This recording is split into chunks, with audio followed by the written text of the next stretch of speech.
بسم اللہ الرحمن الرحیم۔ شروع کرتا ہوں اللہ کے پاک نام سے جو بہت بڑا مہربان نہایت رحم والا۔ تاریخ اسلام کی ہماری اس سیریل میں تاریخ امت اسلامیہ کی 6 نمبر قسط میں ہم آپ کو خوش آمدید کرتے ہیں، اور پہلی اسلامی ریاست کا حصہ 2۔ تو دوستو، اسلام کا یہ نخل نوخیز آندھیوں سے محفوظ نہ تھا۔ قریش کی طرف سے مسلمانوں کو مدینہ سے نکلوانے کی کوشش۔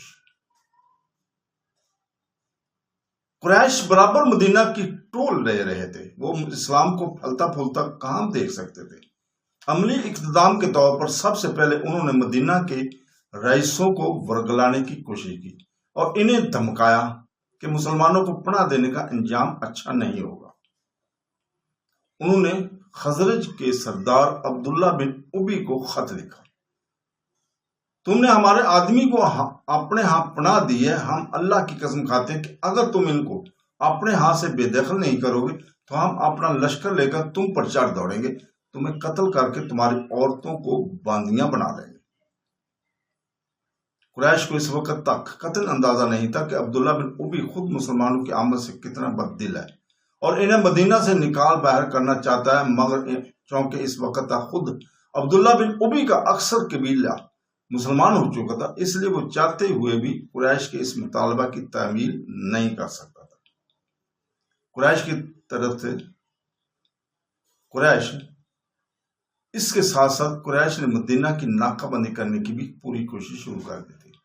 مکہ سے مدینہ تک آباد اکثر قبائل قریش کے حلیف تھے۔ قریش نے سب کو مسلمانوں کے خلاف بھڑکا دیا اور جنوب کی طرف سے بھی مسلمانوں کی راہ بند کر دی۔ یہاں یہی وجہ تھی کہ یمن اور اس کے گرد و نواح میں اسلام قبول کرنے والے لوگوں کا مدینہ آنا جانا ایک مدت تک بہت ہی مشکل رہا، کیونکہ انہیں قریش اور اس کے حلیف قبائل کے درمیان سے گزر کر جانا ہی پڑتا تھا۔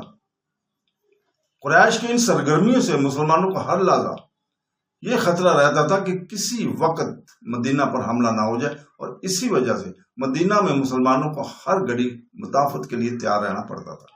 ان کا معمول تھا کہ ہتھیار باندھ کر مسلح حالت میں سوتے تھے۔ حضرت صلی اللہ علیہ وسلم کو قریش کے ناپاک عزائم کی خبروں سے اس قدر تشویش تھی کہ راتوں کو چوکنا اور بیدار رہا کرتے تھے۔ اس دوران ایک بار مکہ کے ایک رئیس قرظ بن جابر فہری نے مدینہ کی چراگاہوں پر حملہ بھی کیا اور حضور پاک صلی اللہ علیہ وسلم کے مویشی لوٹ لیے۔ یہ واقعہ ربیع الاول سن 2 ہجری کا ہے۔ قریش کے یہ تمام اقتدامات خطرے کی گھنٹی تھے۔ اب مدینہ کی اسلامی ریاست کا خاموش بیٹھے رہنا اپنی بقا اور سلامتی کو نظر انداز کرنے کے مترادف تھا۔ یہی وہ زمانہ تھا جب قرآن پاک نے جہاد کی اجازت دی۔ سورہ حج کی آیت نازل ہوئی تھی جس کا ترجمہ ہے، وہ لوگ جن سے لڑائی کی جا رہی ہے انہیں جہاد کی اجازت ہے، کیونکہ ان پر ظلم ہوا ہے اور اللہ ان کی مدد پر بلا شبہ قدرت رکھتا ہے۔ یہ وہ لوگ ہیں جنہیں ان کے گھروں سے ناحق نکالا گیا صرف اس وجہ سے کہ انہوں نے کہا ہمارا رب اللہ ہے۔ اس ابتدائی مرحلے میں جہاد کی اجازت دی گئی تھی، فرضیت کا حکم ابھی نہیں آیا تھا۔ شاید اس تدریجی انداز سے صحابہ کی ہمت اور ولولے کو جانچا جا رہا تھا۔ آیت کی ظاہری الفاظ سے اجازت چھلک رہی تھی، مگر حالات کا دباؤ اس اجازت سے فائدہ اٹھا کر بلا تاخیر لڑنے پر مجبور کر رہا تھا۔ مکہ میں جہاد کی اجازت نہیں دی گئی، بلکہ وہاں حکم تھا کہ اپنے ہاتھ تھام کر رکھو۔ اگرچہ وہاں بھی حضرت عمر، حضرت حمزہ، حضرت سعد بن ابی وقاص اور حضرت زبیر بن عوام رضی اللہ تعالیٰ عنہ جیسے بہادر اسلام لا چکے تھے۔ یہ اتنے طاقتور اور دلیر ضرور تھے کہ حضور پاک صلی اللہ علیہ وسلم کے اشارے پر حسب ضرورت کفار کے مظالم کا جواب تلوار سے دے سکتے تھے، کسی ہنگامی موقع پر 2-4 مشرکین کو مار سکتے تھے، ان کی حویلیوں اور تجارتی گوداموں کو نظر آتش کر سکتے تھے، مگر ان جذباتی کوششوں سے مزید اشتعال پھیلتا اور دعوت کی تھوڑی بہت گنجائش بھی مسدود ہو جاتی اور مسلمانوں کے مصائب ہی میں اضافہ ہوتا۔ اس لیے صبر اور برداشت کا حکم دیا گیا تھا۔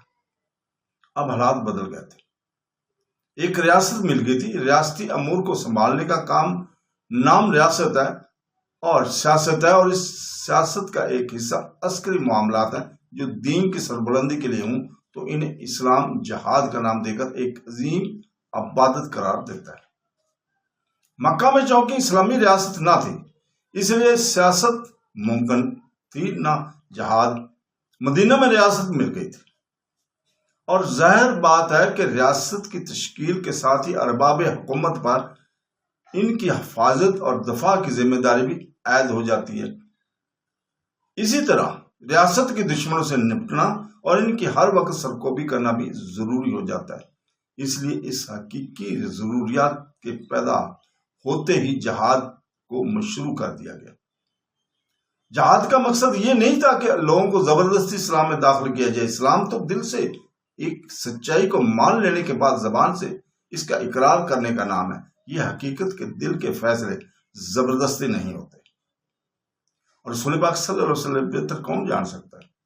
اس لیے آپ کی سیرت میں ایک مثال بھی ایسی نہیں ملتی جس سے کسی کو جبرن مسلمان بنانا ثابت ہو سکے۔ مکہ کے مہاجر ہوں، مدینہ کے انصار ہوں یا دیگر علاقوں کے مسلمان، سب نے دعوت سے متاثر ہو کر اپنی رضا اور خوشی سے اسلام قبول کیا، جس کا صاف مطلب یہ ہے کہ اسلام ایک عقیدے کی حقیقی حیثیت سے اپنی اشاعت میں تلوار چلانے کا نہیں، ترغیب دینے اور دلائل پیش کرنے کا قائل ہے۔ تلوار کی ضرورت اسلام کو درپیش خطرات کی روک تھام اور اسلام مخالف قوتوں کی بالادستی کے خاتمے کے لیے پڑتی ہے، کیونکہ عموماً افراد جب ایک جمعیت یا حکومت کی شکل اختیار کرتے ہیں تو اس حقیقت میں وہ مخالف فریق کی دعوت سننے کے روادات نہیں ہوتے، بلکہ قومی حمیت اور مذہبی توسع میں دھت ہو کر ریاستی طاقت کا مظاہرہ کرنے میں ذرا دیر نہیں لگاتے، اور ایسے میں وہ صرف طاقت کی زبان مانتے ہیں۔ لہذا اسلام بھی مخالف قوتوں کو سرنگوں کرنے، ریاستی حیثیت سے اپنی بالادستی قائم کرنے اور اسلامی نظام کو نافذ کر کے انسانیت کو دیگر باطل نظاموں کی زیادتیوں سے آزاد کرانے کے لیے جہاد کا راستہ اختیار کرتا ہے، اور اپنے پیروکاروں کو اس کا حکم دیتا ہے۔ فرضیت جہاد کا یہ مقصد ہرگز نہیں کہ لوگوں کی گردنوں پر تلوار رکھ کر کہا جائے کہ مسلمان ہو جا۔ اسلام جہاد کے ساتھ ہی جزیہ کی صورت کھلی رکھتا ہے اور کفار کو اسلامی مملکت کا غیر مسلم شہری ذمہ بنا کر ان کی جان و مال کی حفاظت کی ضمانت دیتا ہے، جس کا صاف مطلب یہ ہے کہ اسلام کبھی بھی غیر مسلموں کو اسلام قبول کرنے پر مجبور نہیں کرتا۔ پھر اسلام نے جہاد کو بھی اصول اور آداب مقرر کر دیے ہیں۔ عین جنگ کے دوران بھی اسلام صرف انہی لوگوں کو حق کی اجازت دیتا ہے جو برسر میدان آتے ہیں یا اسلام کو مٹانے کے منصوبے بناتے ہیں۔ عورتیں، بچے، بوڑھے اور مذہبی قائدین جو لڑائی میں حصہ نہیں لیتے معمون قرار دیے جاتے ہیں۔ وہ لوگ جو کسی دباؤ سے مجبور ہو کر مقابلے پر آ گئے ہوں انہیں بھی محفوظ رکھنے کی تاکید کی گئی ہے۔ غزوہ بدر میں رسول پاک صلی اللہ علیہ وسلم نے حکم دیا تھا بنی ہاشم میں سے کوئی سامنے آئے تو اس کو قتل نہ کرنا، کیونکہ وہ اپنی خوشی سے جنگ میں شریک نہیں ہوئے بلکہ ان کو زبردستی لایا گیا۔ اسلامی جہاد مغربی اقوام کی جنگوں کی طرح اندھا دھند لڑائی نہیں جس میں مرد، عورتیں اور بچوں سمیت شہروں کے شہر انتہائی بے دردی سے ملیا میٹ کر دیے جائیں۔ یہ امن کے دشمنوں کو مٹانے، مظلوموں کو انصاف دلوانے، ظلم کو جھکانے، دعوت توحید کی راہ میں حائل رکاوٹوں کو دور کرنے اور اسلام کو سربلند کرنے کی خاطر کی جانے والی جد و جہد ہے، جسے مسلمان اللہ کی رضا، آخروی ثواب اور جنت کے اصول کی نیت سے لڑتے ہیں۔ جہاد اس ابتدائی مرحلے میں حضور پاک صلی اللہ علیہ وسلم کے سامنے اپنے وسیع تر مفہوم میں واضح تھا۔ یہ اسلامی ریاست کو چلانے اور اسلامی سیاست کو قائم رکھنے کا ایک اہم ستون تھا۔ جہاد صرف تلوار چلانے اور حملہ کرنے کا نام نہیں، بلکہ یہ ایک اسلامی ریاست کو محفوظ رکھنے اور اس کے دشمنوں سے نپٹنے اور حق کو ریاستی طاقت کے ساتھ سر بلند کرنے، دین کو پھیلانے اور کفار کی سازشوں کو ناکام بنانے کا نام ہے۔ حضور پاک صلی اللہ علیہ وسلم اس سے قبل کسی فوج یا قبیلے کے سردار نہیں رہے تھے۔ نبوت کے بعد بھی آپ صلی اللہ علیہ وسلم کی زندگی کی شب روز اب تک ایک دائی، روحانی پیشوا اور معلم کے طور پر گزرے تھے، مگر مدینہ منورہ تشریف لانے کے بعد جب آپ پہلے سیاسی امور کی باغ ڈور سنبھالتے ہیں اور پھر عسکری امور کی ذمہ داری بھی آپ پر آن پڑتی ہے، تو آپ صلی اللہ علیہ وسلم ایک معجزانہ صلاحیت کے ساتھ یہاں سیاسی اور عسکری معاملات میں سیادت کی چوٹی پر نظر آتے ہیں۔ مدینہ کی اسلامی ریاست کے لیے سب سے بڑا بیرونی خطرہ قریش تھے اور اندرونی خطرہ یہود۔ حضور پاک صلی اللہ علیہ وسلم نے میثاق مدینہ کے ذریعے اندرونی خطرہ پر ایک حد تک تو قابو پا لیا تھا، مگر بیرونی خطرہ بدستور موجود تھا۔ قریش نے اب تک مدینہ کی جدید ریاست کو تسلیم نہیں کیا تھا، ان کی سالمیت کی خلاف ان کی سازشیں جاری تھیں۔ مکہ سے مدینہ کے نواح تک آباد اکثر قبائل قریش کے حلیف تھے جنہیں مسلمانوں کے خلاف استعمال کیا جا سکتا تھا۔ سب سے زیادہ اشتعال انگیز بات یہ تھی کہ مدینہ کے قریب و جوار کی شاہراہوں کو قریش پہلے کی طرح اب بھی شام کے تجارتی سفر کے لیے استعمال کر رہے تھے، جبکہ نئے حالات میں انہیں مدینہ کی حکومت سے اجازت لے کر یہ راستے استعمال کرنا چاہیے تھے، کیونکہ یہ مدینہ کی حدود سے لگتے تھے۔ مگر قریش کا گھمنڈ اجازت نہیں دیتا تھا کہ وہ مسلمانوں سے سفارتی تعلقات رکھیں اور راہداری کی اجازت دیں، اور وہ زبردست اس راستے پر آمد و رفت برقرار رکھ کر اپنی دھاک بٹانا چاہتے تھے۔ نبی کریم صلی اللہ علیہ وسلم نے قریش کو ان کی اوقات یاد دلانے اور مغرب میں ساحل تک بسنے والی آبادیوں اور قبائل سے معاہدے کیے اور انہیں ایک وفاق کے تحت لانے کی کوشش کی۔ اس سلسلے میں آپ صلی اللہ علیہ وسلم نے 60 مہاجرین کے ساتھ وہ سفر کیا جسے پہلا غزوہ ابوا کہا جاتا ہے۔ یہی وہ جگہ تھی جہاں آپ صلی اللہ علیہ وسلم کی والدہ ماجدہ آپ کو تنہا چھوڑ کر فوت ہوئی تھی، اور یہی ان کی قبر تھی۔ یہاں آباد بنو زمرہ سے اتحاد تعاون کا معاہدہ ہوا۔ یہ سفر سن 2 ہجری کا واقعہ ہے۔ جمادی الاول میں حضور پاک صلی اللہ علیہ وسلم عشیرہ رہ گئے اور بنو مدلج سے عہد و پیمان کیا۔ اس طرح موینہ قبیلے کو، جو مدینہ سے 30 میل 49 کلومیٹر اور پہاڑوں پر آباد تھا، کم سے کم اس حد تک آمادہ کر لیا تھا کہ وہ لڑائی میں قریش کا ساتھ نہیں دیا کریں گے۔ اسی سال آپ صلی اللہ علیہ وسلم اوائل شعبان میں منج گئے، پھر وسط شعبان میں سلوان تشریف لے گئے، جہاں بنو غفار اور بنو اسلم سے اس طرح کا حلفیانہ معاہدہ کیا تھا۔ یہ تمام قبائل مدینہ اور بحر امر کے ساحل کی درمیانی پٹی میں شام کی شاہراہ کے قریب و جوار میں آباد تھے۔ ان کا ریاست مدینہ کے زیر اثر آنا قریش کے لیے یقیناً پریشان کن تھا، کیونکہ اس طرح ان تجارتی قافلوں کی آمد و رفت مزید خطرات سے دوچار ہو رہی تھی۔ نبی کریم صلی اللہ علیہ وسلم نے قریش کے تجارتی قافلوں پر ایسا کڑا پہرا نہیں لگایا کہ ان کی آمد و رفت بالکل بند ہو جائے۔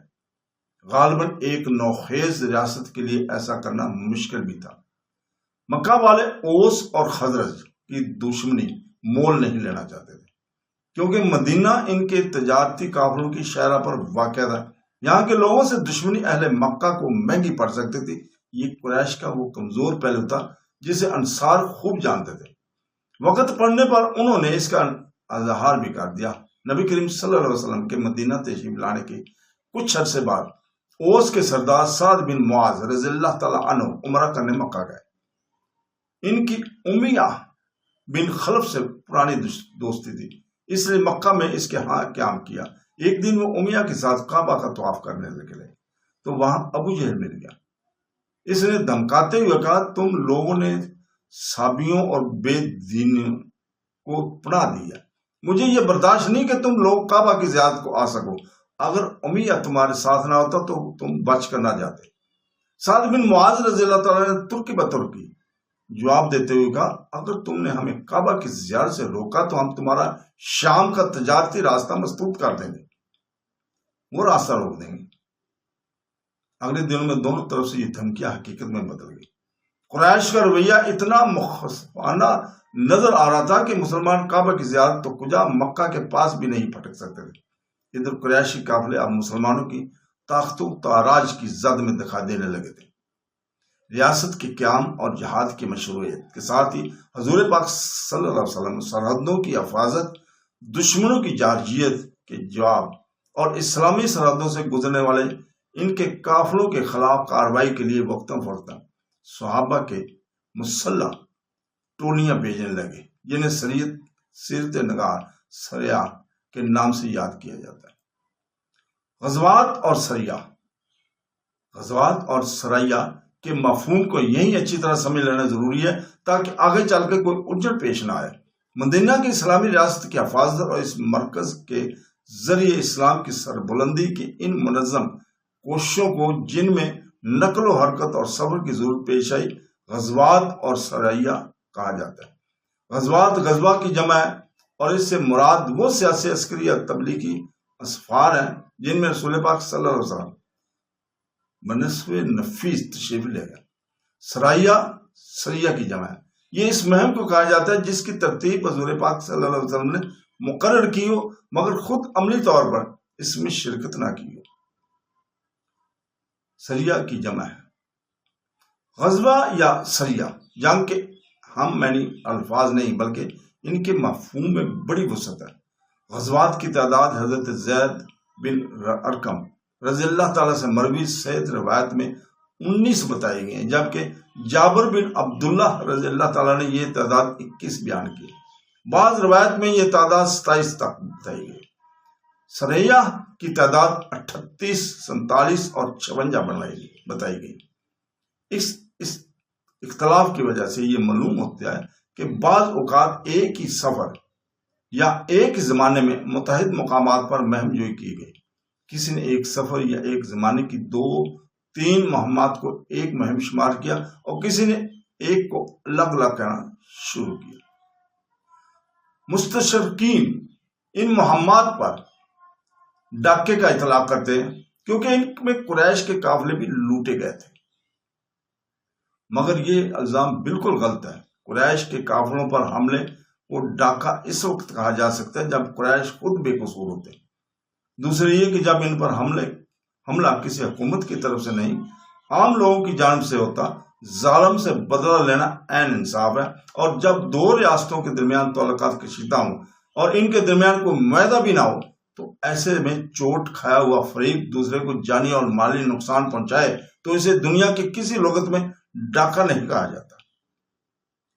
عسکری اور سیاسی معاملات مخبری اور جاسوسی کے بغیر کبھی نہیں چل سکتے، کیونکہ ان انتظامات کے بغیر اندر کی اصل خبریں ملنا ممکن نہیں ہوتا۔ اگرچہ رسول پاک صلی اللہ علیہ وسلم کو بعض خبریں وحی اور فرشتے کے ذریعے مل جاتی تھی، مگر زیادہ انحصار مخبروں پر تھا۔ ایک مثالی قید کا کردار پیش کرتے ہوئے حضور پاک صلی اللہ علیہ وسلم ہمیشہ صحیح خبریں حاصل کرنے کے لیے ممکنہ انتظامات کرتے رہتے۔ مکہ سے قریش کے خاص مشوروں اور فیصلوں کی اطلاعات حضور پاک صلی اللہ علیہ وسلم کو کبھی کبھار وہ لوگ دیا کرتے تھے جو اب تک اپنے اسلام کو قریش سے چھپائے ہوئے تھے۔ آپ صلی اللہ علیہ وسلم ملنے والے خفیہ اطلاعات کا ذریعہ ظاہر نہیں کرتے تھے، اس لیے اکثر موقع پر پتہ نہیں چلتا تھا کہ آپ صلی اللہ علیہ وسلم کو وحی سے اطلاع ملی تھی یا مخبر سے۔ بہرکیف حضور پاک صلی اللہ علیہ وسلم نے مخبر ضرور مقرر کر رکھے تھے، مگر اس دور میں متحرک قافلوں کے بارے میں کسی مخبر کی خبر اتنی بروقت نہیں پہنچ سکتی تھی کہ قافلے کو روک لینے کا یقینی انتظام کر لیا جاتا۔ بسا اوقات قافلے اچانک اپنا راستہ بدل لیتے تھے اور مدینہ سے 50-60 میل 80 یا تا 95 کلومیٹر جنوب کی طرف نکل کر اپنے خلیف قبائل کے درمیان پہنچ جاتے تھے۔ اس لیے قریش کے کئی قافلے صحابہ کی مسلح ٹولیوں کے ذات سے بچ نکلے۔ تاہم اتنا ضرور ہوا کہ اس طرح قریش کو تنبیہ ہو گئی، کیا وہ ایک اسلامی ریاست کی سرحدیں عبور کر کے شام آتے جاتے ہیں جس کی انہیں آزادانہ چھٹی نہیں مل سکتی۔ عموماً ان دستوں کو ضرورت پڑنے پر ہتھیار استعمال کرنے کی اجازت دی گئی تھی، لیکن بعض کو صرف دشمن کی نگرانی کرنے کی تاکید کی جاتی تھی۔ اس طرح اسلام مدینہ کی اسلامی ریاست نے واضح لفظوں میں یہ اعلان کر دیا تھا کہ قریش کی تجارت اور ان کی اقتصادیات کی شاہرخ اب مسلمانوں کے رہ مکرم پر ہے۔ اگر وہ دشمنی سے باز نہ آئے تو انہیں سخت اقتصادی تباہی کا سامنا کرنا پڑے گا۔ یہ پہلو بھی قابل ذکر ہے کہ حضور پاک صلی اللہ علیہ وسلم نے ان مہمات میں صرف مہاجرین کو شامل کیا، غالباً قریش کو زیادہ مرغوب کرنا اسی طرح ممکن تھا۔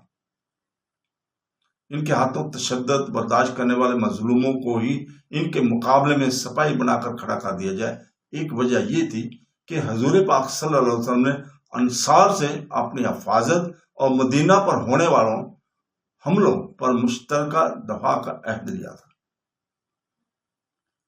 مدینہ سے باہر کے مہمات اس معاہدے میں شامل نہ تھے، اگرچہ انصار حضور پاک صلی اللہ علیہ وسلم کے ایک اشارے پر کہیں بھی جانے کو تیار تھے، مگر آپ صلی اللہ علیہ وسلم حتی الامکان معاہدے کے مطابق چلنا چاہتے تھے۔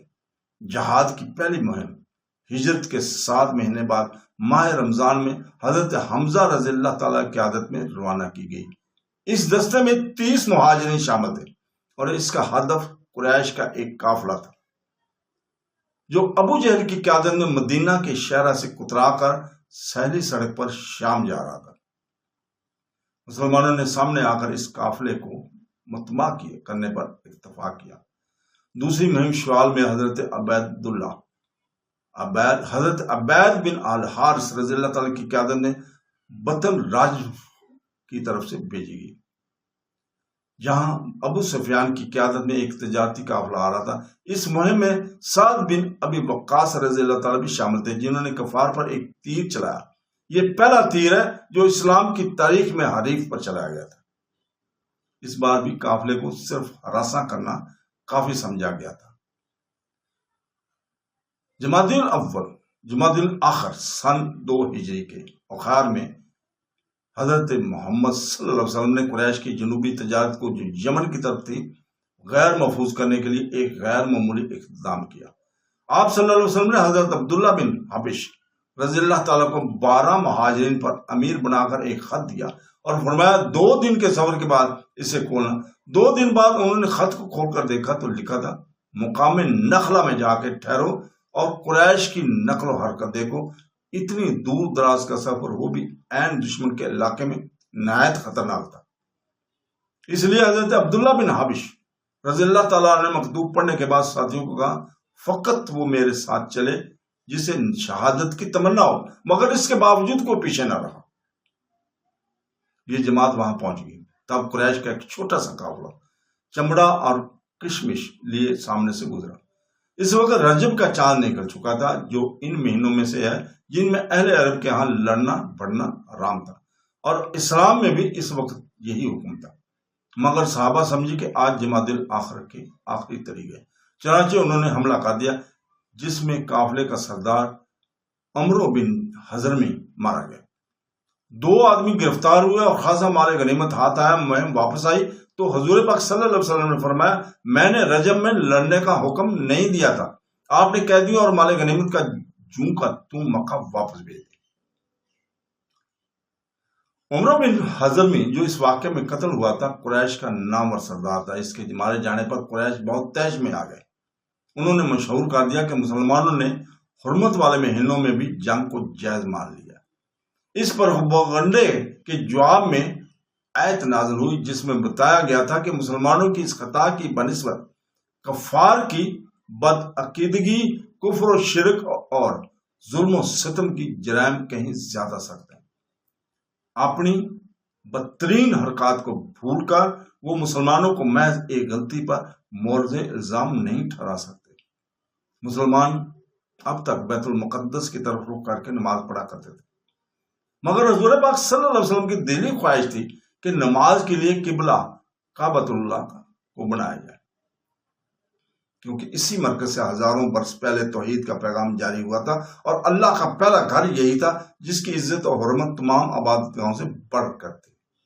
آخر ہجرت کے 1 سال 4 ماہ بعد 15 شعبان 2 ہجری کو اللہ تعالیٰ کی طرف سے حضور پاک صلی اللہ علیہ وسلم اور تمام مسلمانوں کو کعبہ کی طرف منہ کر کے نماز ادا کرنے کا حکم دے دیا گیا۔ یہودی نے اس پر جو اعتراضات کیے، سورہ بقرہ میں ان کے دندان شکن جواب دیے گئے۔ مکہ میں مشرکین بھی یوم عاشوراء 10 محرم کا روزہ رکھتے تھے، اور اس دن کعبہ کو نیا غلاف پہنایا جاتا تھا۔ اسلام میں 10 محرم کا روزہ فرض قرار دیا گیا، اور مسلمان اس کا پورا اہتمام کرتے رہے۔ حضور پاک صلی اللہ علیہ وسلم جن دنوں مدینہ تشریف لائے تو یہاں یہود کو بھی 10 محرم کا روزہ رکھتے دیکھا۔ وجہ پوچھی تو انہوں نے کہا یہ مبارک دن ہے جس میں اللہ تعالیٰ نے بنی اسرائیل کو ان کے دشمن فرعون سے نجات دی، پس موسیٰ علیہ السلام نے روزہ رکھا۔ رسول پاک صلی اللہ علیہ وسلم نے فرمایا میں تمہاری بنسبت موسیٰ علیہ السلام سے تو اللہ کا زیادہ حقدار ہوں۔ آپ نے حسب معمول اس دن روزہ رکھا اور مسلمانوں کو بھی اس کا حکم دیا۔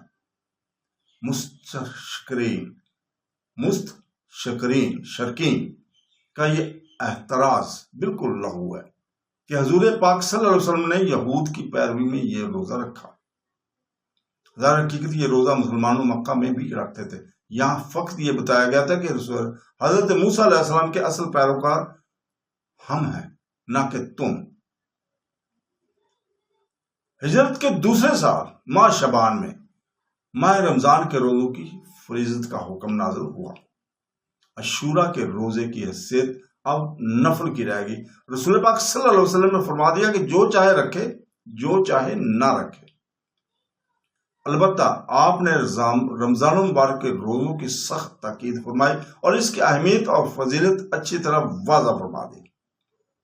آپ فرماتے تھے جو شخص ایمان کے ثواب کی نیت سے رمضان المبارک کے روزے رکھے گا، اس میں تراویح کا اہتمام کرے گا اور اس کی تمام گزشتہ گناہ معاف کر دیے جائیں گے۔ رمضان المبارک کے روزوں کی فریضت اللہ تعالیٰ کے حجت محبت میں ہر محبوب چیز کو ترک کر دینے کی عملی مشق تھی۔ یہ روح کی پاکیزگی، دل کی صفائی اور اعضاء کو گناہوں سے بچانے کی تربیت تھی۔ رمضان اور ان کے روزوں کی جو فضیلتیں قرآن پاک اور حضور پاک صلی اللہ علیہ وسلم کے حدیث سے معلوم ہوئی، ان کی وجہ سے روزہ صحابہ کرام کا پسندیدہ مشغلہ بن گیا۔ آپ صلی اللہ علیہ وسلم اور صحابہ کرام رمضان کے علاوہ بھی وقتاً فوقتاً روزے رکھا کرتے تھے۔ تو دوستو ہم یہیں پہ رکتے ہیں، اگلی قسط تک ہم آپ کو سے اجازت چاہتے ہیں۔ اللہ حافظ۔